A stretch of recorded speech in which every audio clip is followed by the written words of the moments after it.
Tinanong si Jesus ng mga alagad ni Juan Bautista, no? Kung bakit yung mga alagad ni Jesus ay hindi nakaayuno. Ayuno ng mga alagad ni Juan Bautista. Bahagi ho, para matugunan natin yung katanungan na ito, sapagkat sa lumang tipan, so tayo ngayon ay pagkatapos ng bagong tipan, no? Tayo ngayong kaganapan ng pangako ng Diyos. Pero sa lumang tipan, nakita po natin na alin. Kaya po nag-aayuno ang mga Hudyo, o tayo ay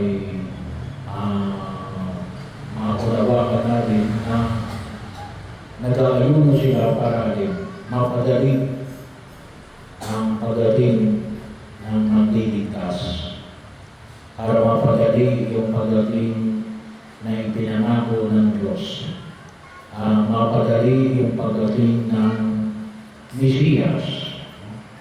Kaya sinabi ni Jesus natin, ay hindi mo na sila mag-ayun. Bakit? Ay si Jesus yung Mesiyas, no? Bakit sila mag-ayun? Nandito na si Jesus, no? Sa iyo na yung kaganapan. Kaya ano sabi ni Jesus? Darating ang panahon na sila ay mag-aayuno. No? Bahagi o. Sa pagkaalis, ang ginamit dito ay ang lalaking ikakasal. Kasama pa nila yung lalaking ikakasal. No? So kaya yun ay tumutukoy sa Mesiyas. Yun po na tayo makita natin sa katanungan ng mga alagad ni Juan Bautista. Pero maging bahagi rin mo ng ating pag-ibig ngayon. No? Ngayon, bakit ba tayo nag-aayuno? No?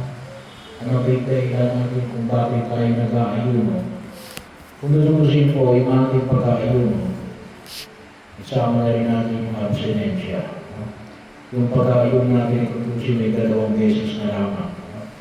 After ng Second Vatican Council, ay tuwing kailan, first bahagi yun ay yung Miyerkules. Miyerkules ng Abon at yung Biyernes ng kamatayan ng ating Panginoong Jesucristo, Biyernes Santo. So, yun lang yung requirement na hiningi sa atin. No? At yung ating pag-aayuno ay 1 full meal lang. No? Yung abstinensya naman, yung hindi pagkain ng karne katulad ngayon, ay hindi dapat tayo kumakain ng karne muna ngayon. Yung Biyernes na sa loob ng Quaresma. No?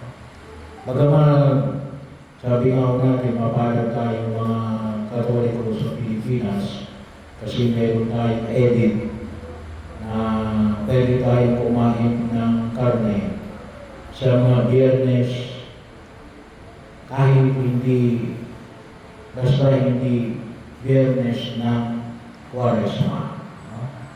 Kasi may binigyan na edit sa atin.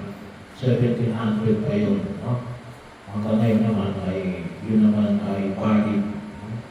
So, pero ibig sabihin ay wala pang 10 beses na mag-abstinensya tayo, hindi pagkain ng karne. No? So, pero sana maging maliwanag sa atin na ito ay ito isang pamamaraan na makita natin na makatulong sa atin sa buhay kabanalan. No? Bakit?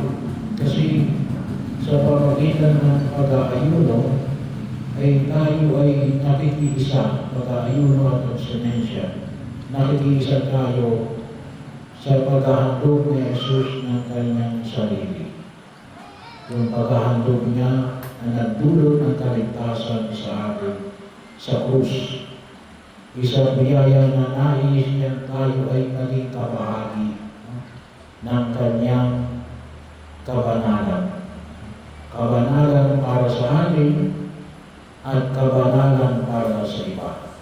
Kasi yun ay paghahandog ng aming sarili na nakikiisa sa kanyang paghahandog ng pagliligtas ng Diyos. At yun yung nawa, huwag namin kalimutan, yun yung ipinahayag sa unang pagbasa, no?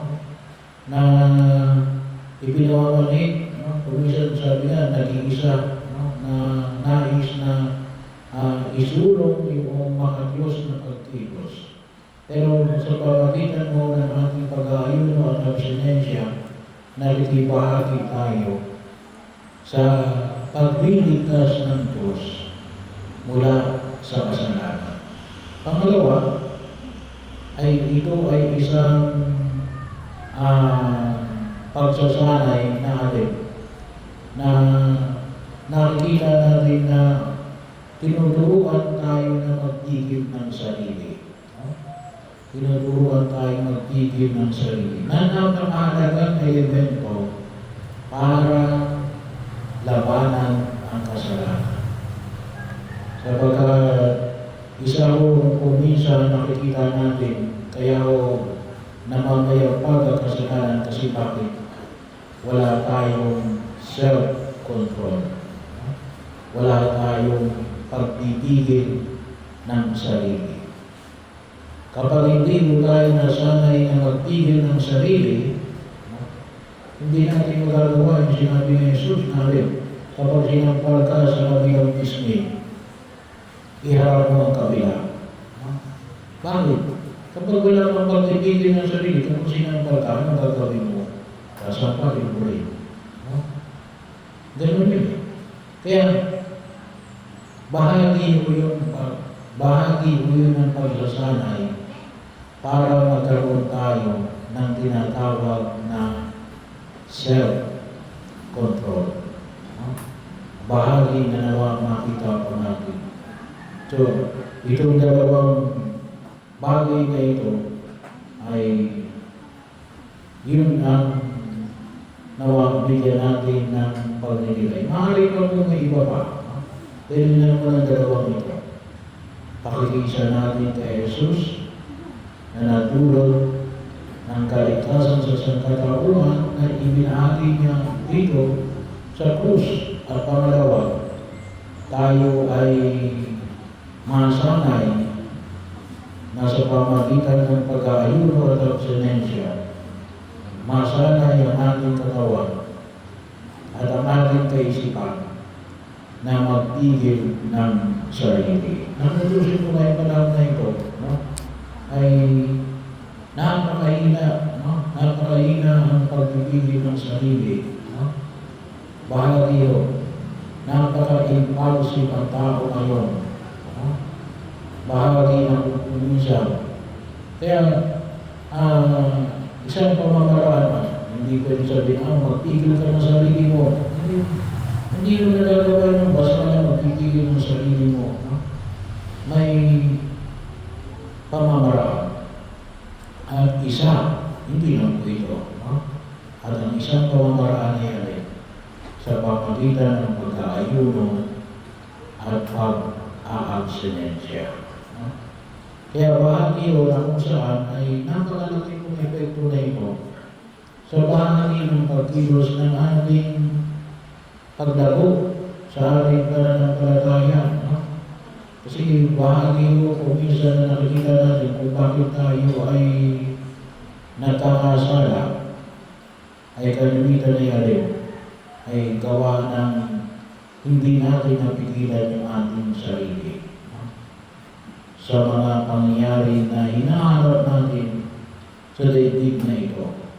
At kung minsan, hindi natin namamalaya natin, kapag hindi natin napigil yung ating sarili, may epekto, may consequence. No? Na kung minsan, hindi natin naiisip mismo sa paggawa. No? Bakit? Hindi natin napigil yung ating sarili. No? Kaya, malaki po ang may tutulong nito sa pagkilos ng tao. At sana po ay maituro rin natin sa mga susunod na mga henerasyon. Ito yung pamamaraan na nais na tulungan tayo ng Diyos upang tumahak tayo sa landas na maglulunod sa atin ng kabanalan at pagpapala. Maiwas tayo sa sitwasyon na maglulunod sa atin ng kasalanan na siguradong magdadala sa atin sa tiyak na kapahamakan.